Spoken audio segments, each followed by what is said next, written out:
মেহরিন ম্যামকে রাষ্ট্রীয় সম্মাননা দিয়ে যদি দাফন করা হতো তাহলে এই রাষ্ট্রের কি ক্ষতি হইতো। তার দুটো সন্তান, তিনি চাইলেই ওখান থেকে বের হয়ে যেতে পারতেন।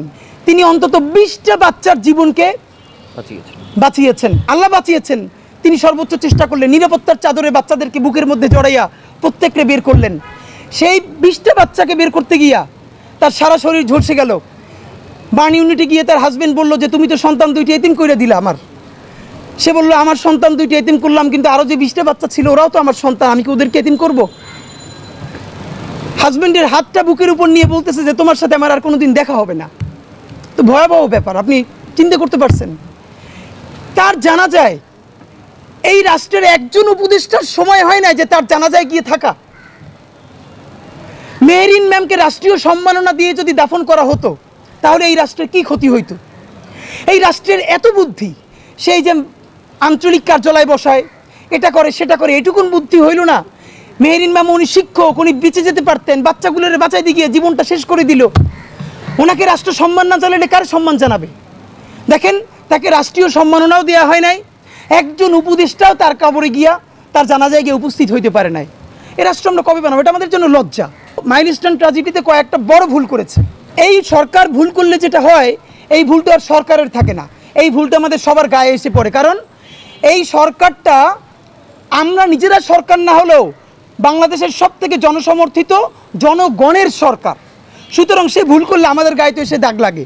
দেখেন, আমাদের যে পাইলট ভাই শহীদ হলেন, অবশ্যই তাদের যে বাহিনীর প্রোটোকল আছে সেটা মেনটেন করে তাকে জানাজা দিতে হবে, তাকে দাফন করতে হবে, আমরা তার জন্য দোয়া করছি। কিন্তু আমরা একটা কেমন একটা এলিটপনা আমাদের মধ্যে তৈরি হয়ে গেছে। এবং মুক্তিযুদ্ধেও দেখেন 7 জন বীরশ্রেষ্ঠ, এর মধ্যে সিভিলিয়ান কয়জন?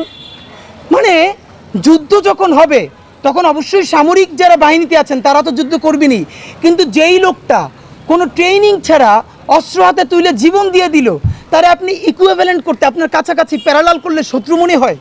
মানে আপনাদের মধ্যে কি এই যে একটা এলিটপনা যে আমি সামরিক খাতের, এইটা থেকে আমরা কি বাংলাদেশে বের হতে পারবো না? তো আপনাদেরকে যেটা বলি ভাই, আপনাদের মাধ্যমে বাংলাদেশের রাজনৈতিক দলের কাছে একটা বিনীত অনুরোধ করতে চাই। সেটা হলো, যে কোনো বিপদ আপদে আপনারা যে দলীয় প্রধান বা সেক্রেটারি সব জায়গায় যান, হসপিটালগুলোতে দেখেন আপনাদের সাথে লোক যায় 200-300। কী ভয়াবহ একটা অবস্থা হসপিটাল তৈরি হয়। আপনাদেরকে হসপিটালাররা কিছু বলতে পারে না, কেউ কিছু বলতে পারে না, আপনারা শোডাউন দিয়ে আসেন। একদিকে বিএনপি যায়, একদিকে জামাত যায়, একদিকে অন্য পার্টি যাবে। আপনাদেরকে একটা বিনীত অনুরোধ করি, এখন যদি নাও যায় তাহলেও আবার একটা রাজনৈতিক দলের সমস্যা আছে। জনগণ বলবে মানুষ মরে গেছে, বিএনপি যায় নাই, মানুষ মরে গেছে, জামাত যায় না, এনসিপি যায় না, আছে তারাও জ্বালায়। তো আমরা বরং জনতার একটা অনুরোধ করি, জনতার তরফ থেকে রাজনৈতিক দলেরও বলি, এখন থেকে যত এরকম আমাদের বড় কোনো বিপর্যয় ঘটবে, ভলান্টিয়ারিং করার জন্য আপনারা বাইরে আপনাদের প্রশিক্ষণপ্রাপ্ত কর্মী দেন, বাইক সার্ভিস দেন, অন্যান্য সাপোর্ট দেন। প্লিজ আপনারা যারা উপরের শ্রেণীর নেতৃবৃন্দ, আপনারা হসপিটালে প্রথম দিকে ঢুকেন না, পুরো চেইন অফ কমান্ড হসপিটালের ভেঙে পড়ে। আরে ভাই, আইসিইউতে ঠেইলে পর্যন্ত 20 জন চলে যায়। আইসিইউতে ইনফেকশন হইলে আপনার তো এই দায় নেওয়া লাগবে, কিন্তু ডাক্তাররা ভয় আপনাদেরকে বলতে পারে না। তা আমরা আপনাদেরকে অনুরোধ করি, জনগণ বিপর্যয় হইলে আর রাজনৈতিক দলকে বলবেন না তোমরা কেন যাও না। পারলে হ্যাঁ, জামাতকে একটা ধন্যবাদ জানাই, জামাত দেখেছি 50 লাখ টাকা তারা এই ফান্ডে দিয়েছে। এবার বিএনপির বলবো আপনারা এখানে 1 কোটি টাকা দেন, অন্যান্য দল বলবো আপনারা 2 কোটি টাকা দেন। এই কাজগুলো করেন, ভলান্টিয়ার দেন, টাকা দিয়ে সাহায্য করেন। প্লিজ হসপিটালে আপনারা শোডাউন দিয়েন না। আপনাদের মাধ্যমে এই খাতের সর্বশেষ কথা, না খেয়ে হলেও, একবেলা খেয়ে হলেও আমাদের অত্যাধুনিক সামরিক সক্ষমতা বাড়াইতে হবে। বাংলাদেশের আকাশ প্রতিরক্ষা বলতে লিটারারি কিছু নাই। আমাদের অত্যাধুনিক, আমাদের আকাশ প্রতিরক্ষা লাগবে, বিমান লাগবে, যুদ্ধ বিমান লাগবে, আমাদের নৌ প্রতিরক্ষা লাগবে।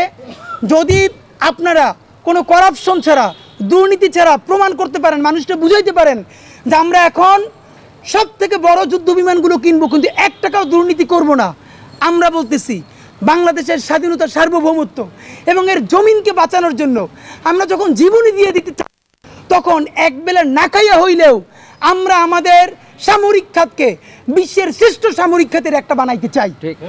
কিন্তু আপনাদেরকে প্রমাণ করতে হবে, বিমান বাহিনী, সেনাবাহিনী, নৌবাহিনীকে, যে আমরা যুদ্ধ বিমান কিনতে গিয়া 1000 কোটি টাকা করাপশন করব না। এইটা আপনাদেরকে প্রমাণ করতে হবে।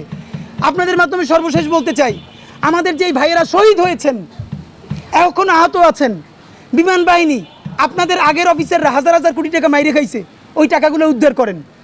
প্রত্যেককে সর্বোচ্চ সাপোর্ট দিতে হবে রাষ্ট্রীয়ভাবে। নাম্বার 2, যারা আহত আছেন সর্বোচ্চ চিকিৎসা করতে হবে, প্রয়োজনে বিদেশ নিয়ে যেতে হবে। এবং চূড়ান্ত কথা হইল, যেই কথাটা অনেকে বলে নাই যে লোকালয় থেকে এখান থেকে উঠেই নিতে হবে। দেখেন এইটার ব্যাপারে বিমান বাহিনীর প্রধান একটা বক্তব্য দিয়েছেন।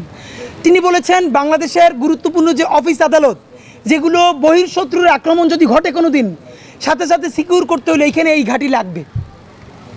চিটাগাং থেকে যশোর থেকে আইসা সেটা রক্ষা করতে পারবে না। এখন আমরা ইতিমধ্যে জেনেছি, নিশ্চিত না, আপনাদের মাধ্যমেও জানতে চাই, ঠিক স্কুলের যে বিল্ডিংটা, এই পাতটা নাকি বিমানের এই চলার পাত, এইখানে এই বিল্ডিংটা নাকি বৈধ ছিল না। আমরা আপনাদের মাধ্যমে নিশ্চিত হতে চাই, মিডিয়ার ভাইয়েরা প্লিজ আপনারা অনুসন্ধান করেন যে হাসিনার আমলে আসলেই ভিন্ন কোনো লেনদেনের মাধ্যমে জোর করে এই বিল্ডিংটা করা হলো কিনা। তাহলে এই স্কুল কর্তৃপক্ষকেও দায় নিতে হবে, কেন তারা জোর করে এখানে এই ভবন বানাইলো। আর অবশ্যই বাংলাদেশের বিমান প্রতিরক্ষা, আপনারা মানুষ তো মারছেন, এই পাইলটটার জীবন গেল, এইরকম ভাঙ্গারি জিনিস আপনারা কেমনি একজন উঠেই দেন ভাই? অ্যাক্সিডেন্ট তো ঘটতেই পারে, কিন্তু তাই বলে এরকম পুরনো মডেলের জিনিসকে আপনারা উঠাবেন? এই ব্যাপারে চূড়ান্ত কথা, অতি দ্রুত এইটার সাথে জড়িতদের বিচার করতে হবে, সকলকে ক্ষতিপূরণ দিতে হবে এবং যারা আহত তাদের সর্বোচ্চ চিকিৎসার ব্যবস্থা করতে হবে।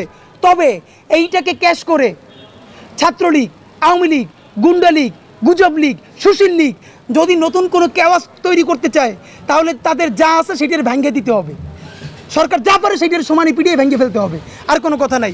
ভাই আপনাদেরকে একটা দুটো কথা বলি, কেউ মন খারাপ করেন না, হ্যাঁ, গণমাধ্যমের ভাইরা মন খারাপ করেন না। আগে এদের গণমাধ্যম কর্মীর কথা বলি। এখন দেখেন গণমাধ্যমের তো দুইটা প্যাটার্ন, একটা হলো টিভি মিডিয়া, যেটা এটা দেখলে বুঝে যায়, অথবা মূলধারা। কিন্তু এখন সবার হাতেই একটা মোবাইল, আসলেই সে কোন গণমাধ্যম করবি না ইউটিউবার না ফেসবুকার, এটা বোঝা অনেকের জন্য খুব দায় হয়। ধরেন আপনারাই এখান থেকে কেউ, যারা সবাই মূলধারার এখানে আছেন, আমার এমন একটা অবস্থায় মোবাইল করতে শুরু করলেন, এখন আমি তো জানি না আপনি মূলধারা, আমি তো রিয়েক্ট করবো ভাই। এখন প্রধান কাজ হইল যে কোনো বিপদে ওইখানে মানুষকে বাঁচানো। গণমাধ্যমের দায় হইল নিউজ আনা, কিন্তু সেটা কিন্তু মানুষ বাঁচানোর চেয়ে গুরুত্বপূর্ণ না। এখন যখন এইরকম ইস্যুতে হয় তখন কিছু ভুল বোঝাবুঝি তৈরি হয়, কিন্তু কোনোভাবেই গণমাধ্যম কোথাও আহত হবে এইটা তো নিশ্চয়ই কোনো ভালো কাজ না। আমাদের ছাত্র ভাইয়েরা কেউ এটা বুঝে না বুঝে যেভাবে করে থাকে, বরং আমরা আপনাদের কাছে দুঃখ প্রকাশ করছি, ছাত্র জনতা গণমাধ্যমের সাথে এভাবে করতে পারে না, করার কথাও না, হয়তো কোনো ভুল বোঝাবুঝি হয়েছে। আর জি প্লিজ, তাদের মূল প্রশ্নটা কিন্তু এটা ছিল না, তাদের মূল প্রশ্ন ছিল গণমাধ্যম কর্মীরা যে ভুল তথ্য প্রকাশ করে। যেহেতু কালকে প্রথমে বলা হয়েছিল যে 27 জনের মরদেহ আমরা পেয়েছি বা তাদেরকে দেখানো হয়েছে, হ্যাঁ, কিন্তু গতকালকে যখন এই সংবাদ প্রকাশ করা হয় তখন স্যাটেলাইট করেন যে কোনো প্রথম ধারা যারা গণমাধ্যম রয়েছে সকল কিন্তু তারা একই প্রশ্ন করেই সেখান থেকে বের করে দিয়েছে। আসলে আমরা আমাদের কাজ তো তথ্য সংগ্রহ করা, তো মানে ডাটা অর্থাৎ যে কাউন্টিংটা এটা তো গণমাধ্যমের কাজ না, যেটা তথ্য মন্ত্রণালয় বা আপনার স্বাস্থ্য মন্ত্রণালয় থেকে যতটুকু আসবে, হ্যাঁ, বা ওই শিক্ষা প্রতিষ্ঠান থেকে যতটুকু আসবে সেটাই তো প্রকাশ করবে। কিন্তু তাদের ভিতরে এই ভুল কিছু তথ্য হয়তো কেউ প্রফেশনাল দিয়েছে বা এখানে হয়তো এই কোনো দেখা যাচ্ছে প্রচুর ফেসবুক ছড়াই পড়ছে 200-250 মানুষ। ভাই আমি বুঝতে পেরেছি এখানে মূল যেটা ইস্যু, দেখেন গণমাধ্যম স্বাধীনভাবে বক্তব্য নিবে, বাইট নেবে, এটা যেরকম জরুরি, গণমাধ্যমের দায়িত্বশীল আচরণও খুব জরুরি। দেখেন গণমাধ্যম ধরেন একজনের একটা কথা শুনে কোট করে নিউজ করে দিল 150 মারা গেছে, এখন এইটা ফ্যাক্ট ফাইন্ডিং করতে না করতে রাষ্ট্র তো সময় লাগবে, ততক্ষণে দেখা থাকবে এই নিউজটা স্পার্ক করে ভয়াবহ আর একটা ঘটনা তৈরি হয়ে গেছে।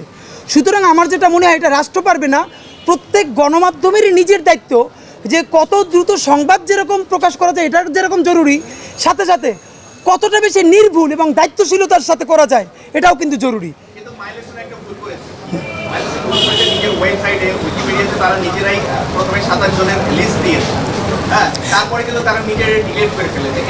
এইটা মাইলস্টোনেরই দায়বদ্ধতা নিশ্চয়ই, এবং আমার ধারণা ওনারা এই ট্র্যাজেডি কাটায় উঠলে আপনারা ওনাদেরকে জিজ্ঞেস করবেন। জি প্লিজ। আমাদের এই তথ্য প্রকাশ করা কি আমাদের ভুল হয়েছে? না না না, আপনারা ভাই আপনারা যে এই তথ্য পাবেন এটা তো প্রকাশ করবেন, কিন্তু দেখেন তথ্যর যে কত ধরনের ম্যানুফ্যাকচারিং হয় এটা আপনারা আমার চেয়ে ভালো জানেন, যে একটা রিয়েল র ডাটা কতভাবে যে ম্যানুফ্যাকচার্ড হইতে পারে। সুতরাং রাষ্ট্রকে সাহায্য করার ক্ষেত্রে আমরা যতটুকুন আর কি মানে থাকা যায়, একটু দায়িত্বশীল আচরণ করা যায়, এটুকুনি। ঠিক আছে ভাই, থ্যাংক ইউ, আল্লাহ হাফেজ।